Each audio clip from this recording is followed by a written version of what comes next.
हाय जय मसीह की। हेलो फ्रेंड्स, नमस्ते। Welcome to Romas official. आज के पवित्र वचन है लूका रचित सुसमाचार 1 अध्याय 1 से 80 पद तक। लूका रचित सुसमाचार 1 अध्याय 1 से 80 पद तक।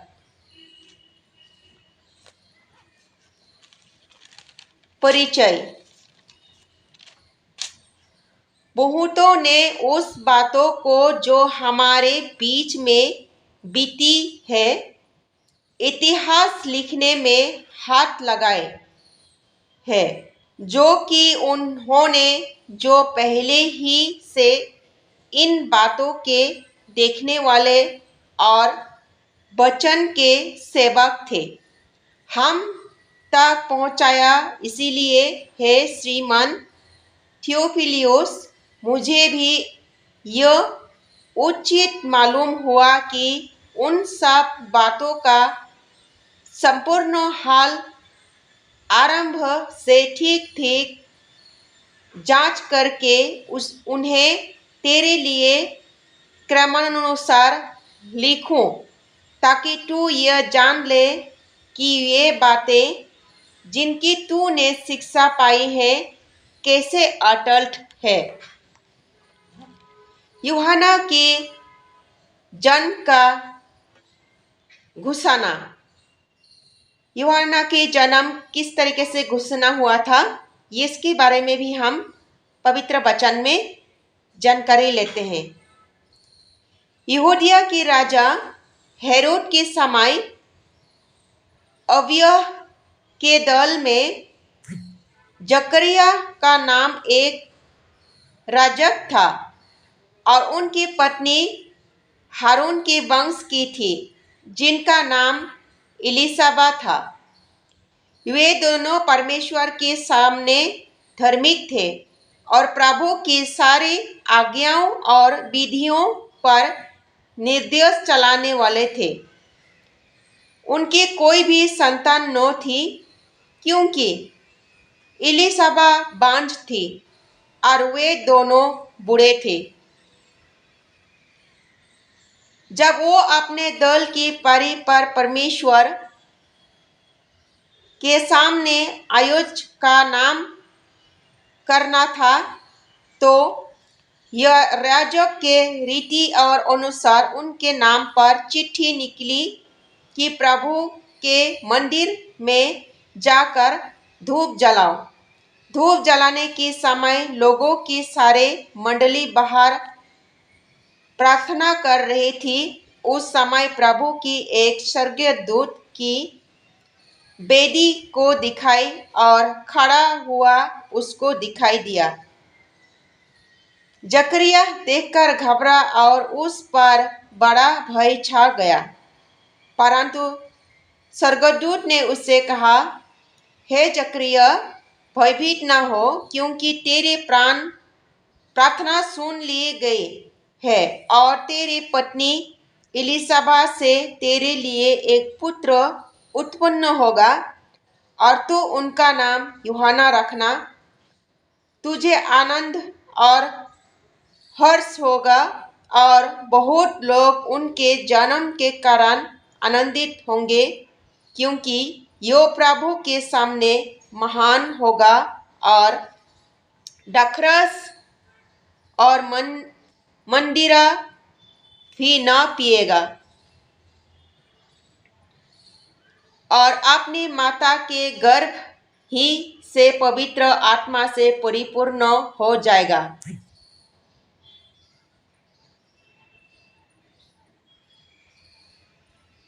और इज़राइलियों में से बहुत तेरे को उनके प्रभु परमेश्वर की ओर फेरेगा। यह इज़राइली की आत्मा और सामर्थ में हो कर उसके आगे आगे चलेगा कि पितरों का मन बाल बच्चों और फैल दे और आज्ञा न मानने वालों को धर्मियों की समझ पर लाएगा और प्रभु के लिए एक योग्य प्रजा तैयार करेगा। जकरिया ने स्वर्गदूत से पूछा, यो मैं कैसे जानूं, क्योंकि मैं तो बूढ़ा हूँ और मेरी पत्नी भी बूढ़ी हो गई है।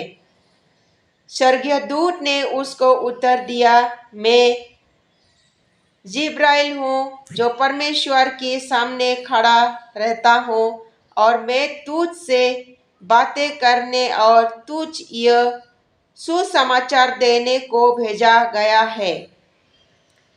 देख, जिस दिन तू ये बातें पूरी न हो ले उस दिन तक तू मौन रहेगा और बालक न बोल ना सकेगा, इसलिए कि तूने मेरे बातों को जो अपने समय पर पूरी होगी तृप्ति न की। आगे जानकारी के बाद देखते रहे और अचंभित करने लगे कि उन्हें मंदिर में इतनी देर क्यों लगी। जब वो बाहर आया तो उनसे बोल ना सका। अंत में आन गए कि सबने मंदिर में क्यों दर्शन पाया है, और वो उनसे संकेत करता रहा और गूंगा रह गया। जब उसकी सेवा के दिन पूरे हुए तो वो उनके घर चला गया। इन दिनों के बाद उसकी पत्नी इलिसाबा गर्भवती हुई और 5वें महीने तक अपने पाप के छिपाए रखा। मनुष्यों में मेरे अपमान दूर करने के लिए प्रभु ने इन दिनों में कृपा दृष्टि करके मेरे लिए ऐसा किया है। यीशु का जन्म के घोषणा। 4वें महीने में परमेश्वर को और से जिब्राइल स्वर्गदूत गलील के नसरत नगर में एक कुंवारी के पास भेजा गया जिसकी मंगनी यूसुफ नाम दाऊद के घराने के एक पुरुष से हुई थी। उस कुंवारी का नाम मरियम था। स्वर्गदूत ने उसके पास भीतर आकर कहा, आनंद और जय तेरी हो जिस पर ईश्वर का अनुग्रह हुआ है। प्रभु तेरे साथ है। यो उस वचन के बहुत घबरा गए और सोचने लगी कि यह किस प्रकार का अभिबांध है। स्वर्गदूत ने उससे कहा, हे मरियम, भयभीत ना हो, क्योंकि परमेश्वर का अनुग्रह तुझ पर हुआ है। देख, तू गर्भवती होगी और तेरे एक पुत्र उत्पन्न होगा। तू उनका नाम यीशु रखना।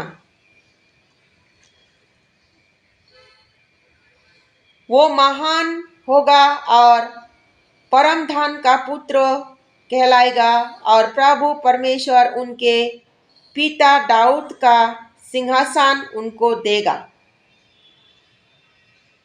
और वो याकूब के घराने पर सदा राज्य करेगा और उसके राज्य का अंत न होगा। मरियम ने स्वर्गदूत से कहा, यो कैसे होगा, मैं तो पुरुष को जानती भी नहीं। स्वर्गदूत ने उसको उत्तर दिया, पवित्र आत्मा तुझ पर उतरेगा और परम धन के समर्थ तुझ पर छाया करेगी, इसीलिए वो पवित्र जो पवित्र उत्तर होने वाली है परमेश्वर का पुत्र कहलाएगा। और देख, तेरे कुटुंबियनी इलिसाबा का भी बुढ़ापे में पुत्र होने वाले हैं। यह उनका जो बांझ कहलाती थी 6वें महीने का, क्योंकि जो वचन परमेश्वर की ओर से होता है वो प्रभावित नहीं होता। मरियम ने कहा, देख, मैं प्रभु की दासी हूँ, मुझे तेरे वचन के अनुसार हो। तब स्वर्गदूत उसके पास से चला गया। मरियम का इलिसाबा से मिलने जाना।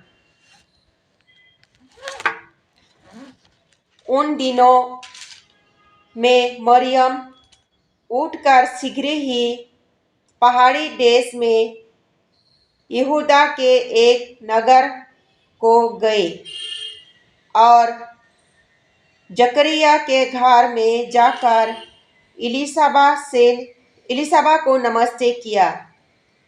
यही इलिसाबा ने मरियम के नमस्कार सुना, यही बच्चा उनके पेट में उछला और इलिसाबा पवित्र आत्मा से परिपूर्ण हो गए और उन्होंने बड़ी श्रद्धा से पुकार कर कहा, तू स्त्री में धन्य है और तेरे पेट का फल धन्य है। यह अनुग्रह मुझ कहाँ से हुआ कि मेरे प्रभु के माता मेरे पास आई। देख, यो ही तेरे नमस्कार का शब्द मेरे कानों में पड़ा। यही बच्चा मेरे पेट में आनंद से उछल पड़ा। धन्य है वो जिसने विश्वास किया कि जो बातें प्रभु की ओर से उससे कही गई वो पूरी होगी। मरियम का स्तुति गान।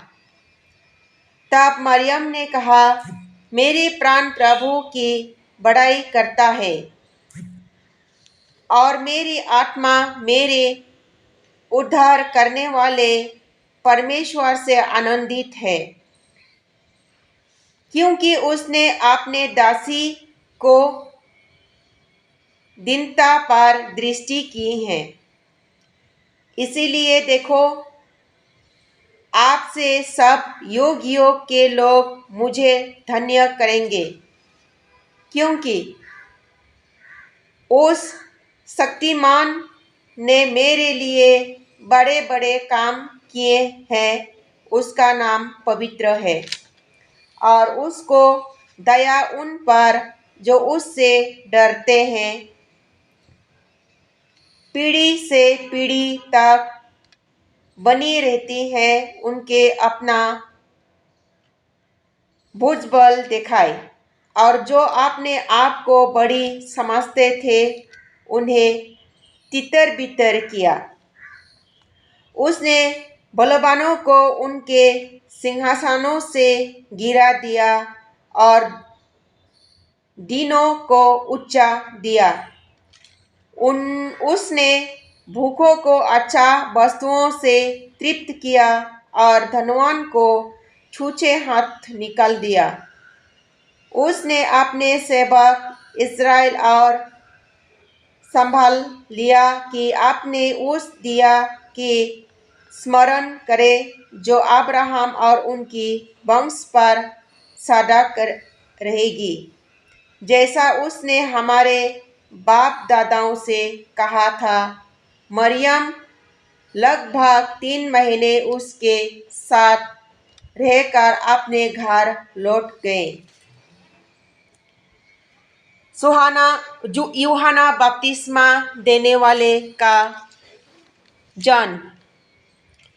तब इलिसाबा के प्रसव का समय पूरा हुआ और उसने पुत्रों को जन्म दिया। उसके पड़ोसियों और कुटुंबियों ने यो सुनकर कि प्रभु ने उस पर बड़ी दया की है, उसके हाथ आनंद मनाया। और ऐसा हुआ कि 8वें दिन वे बालक का खतना करने आए और उनका नाम उनके पिता के नाम पर जकरयाह रखने लगे। इस पर उनकी माता ने उत्तर दिया, नहीं, वरन उसका नाम यूहन्ना रखा जाए। उन्होंने उससे कहा, तेरे कुटुंब में किसी का यह नाम नहीं। तब उन्होंने उसके पिता से संकेत करके पूछा कि तू उनका नाम क्या रखना चाहते हैं। उसने लिखने की चिट्ठी मंगवा कर लिख दिया, उसका नाम यूहन्ना है। और सबों लोग आश्चर्य हुआ। तब उनका मुंह और जीभ तुरंत खुल गए और वो बोलने और परमेश्वर का धन्यवाद करने लगा। उनके आसपास के सब रहने वाले पर भय छा गया और उन सब बातों को चर्चा यहूदिया के सारे पहाड़ी देश में फैल गए। और सब सुनने वाले ने अपने अपने मन में विचार करके कहा, ये बालक कैसा होगा, क्योंकि प्रभु का हाथ उसके हाथ में है। जकरयाह का स्तुति गान।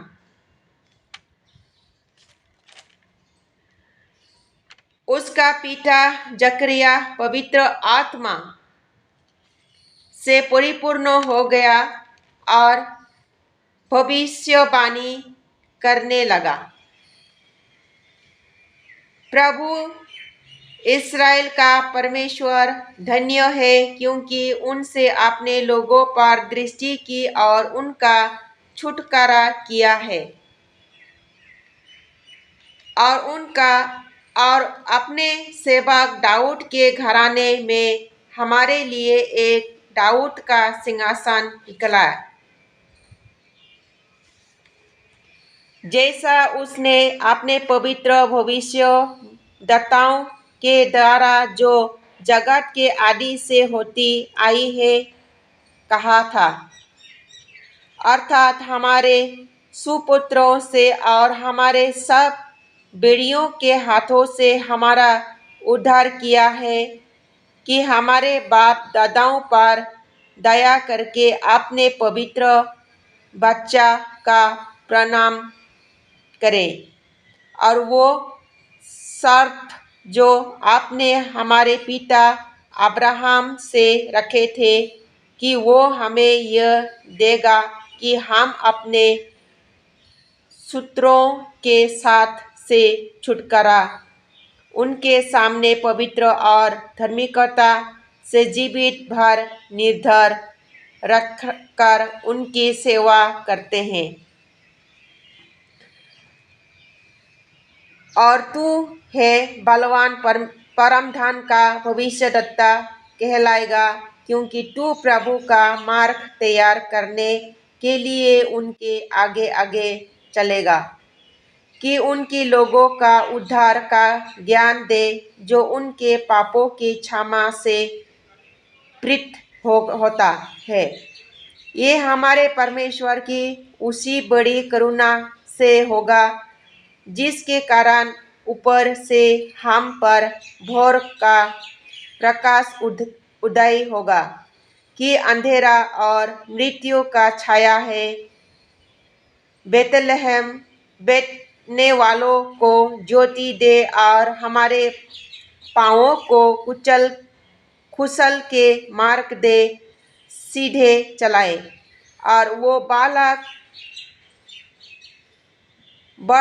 बढ़ता और आत्मा में बलवान होता गया और इज़राइल पर प्रकट होने के दिन तक जंगल में रहा। यही परमेश्वर का वचन है। आमीन।